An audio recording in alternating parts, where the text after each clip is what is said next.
Hello po mga kaibigan ko dito sa YouTube channel. Kumusta po kayong lahat? Kumusta po ang mga buhay-buhay natin dyan?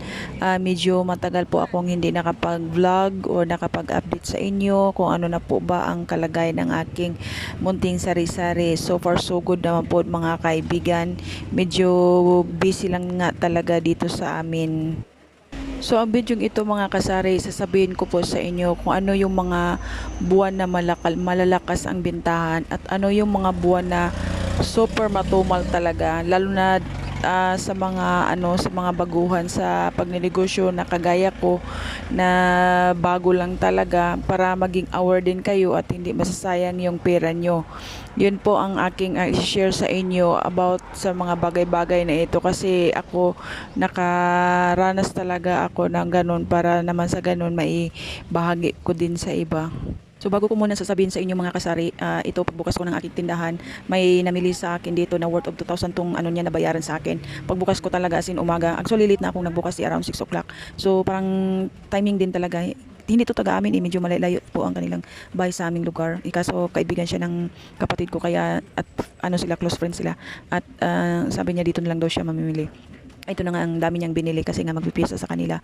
Yung mga pangsalad ang halos ang binili niya, at saka yung ano, yung mga inumin. Kaya ito medyo, ito lang din kagandahan dito sa aking tindahan, dahil pagka may mga handaan ba, halos hindi na sila pupunta sa ano, sa bayan. Meron din naman malaking tindahan din sa barangay. Syempre namimili talaga yung tao kung saan nila gusto. At saka maganda din kapag namili sila, mayroon na silang dalang listahan. Hindi yung ako pa, kasi nga medyo matagal kapag ituro-turo. Maganda yung may sarili na silang listahan, para kuha lang ako ng kuha.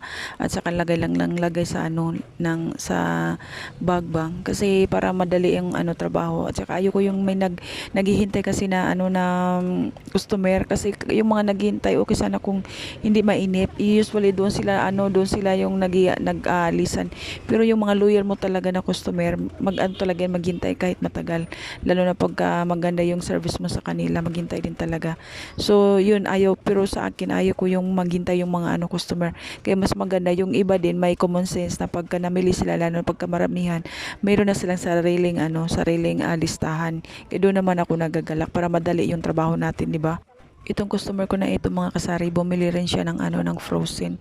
Marami pa sanang bibilhin siya, kaso nga lang limited lang yung aking frozen, dahil wala na akong space sa aking fridge, dahil maliit ang aking fridge Kasi kailangan ko din na gumawa ng yelo, dahil dito sa amin hindi pwedeng walang yelo, dahil iba malapit kami sa dagat at marami talagang naghahanap ng yelo. Iwan ko ba dito sa mga tindahan, mga tamad gumawa ng yelo.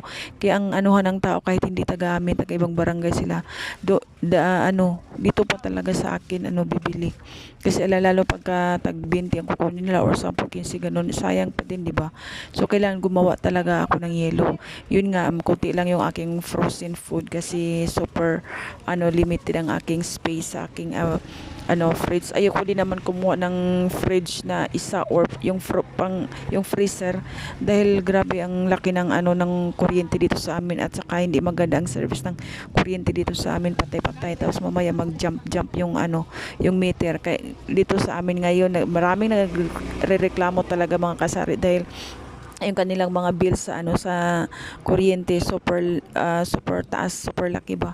Kagaya nga sa akin din, ano lang ang gamit namin, yun nga nagreklamo. So how much mo kung bibili pa ako ng isang ano, ng freezer, talagang hindi ko nakakayanin yun. Okay sana kung grabe yung ano, yung ilalagay ko sa ano, sa freezer, di ba? So ito mga kasari, sasabihin ko po sa inyo ano yung mga buwan na matumal, at ano yung mga buwan na medyo malalakas, parang bumalik na siya sa dating bintahan. Actually the month of January up to March, diyan ka talaga maka-experience mga kasari, lalo sa mga baguhan ha. Maka-experience ng parang paakyat siya sa bundok, yung ano, yung feeling mo na walang walang mamili sa tindahan.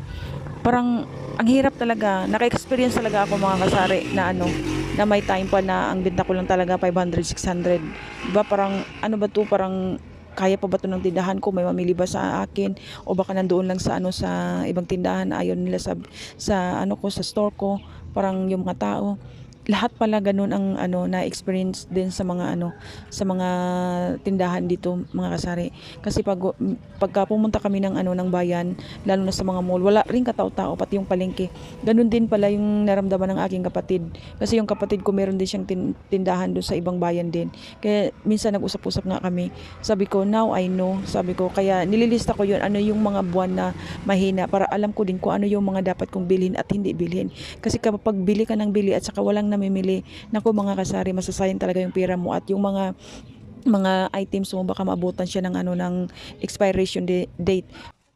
So ano naman yung mga buwan na medyo malakas ang bintahan dito sa tindahan ko? Mula talaga mga kasari nung nagbakasyon. Kasi yung mga estudyante nasa bahay na sila, wala na sila sa school. Kaya imbis na yung kanilang recess ay sa canteen sa school, so dito na lang sila sa tindahan.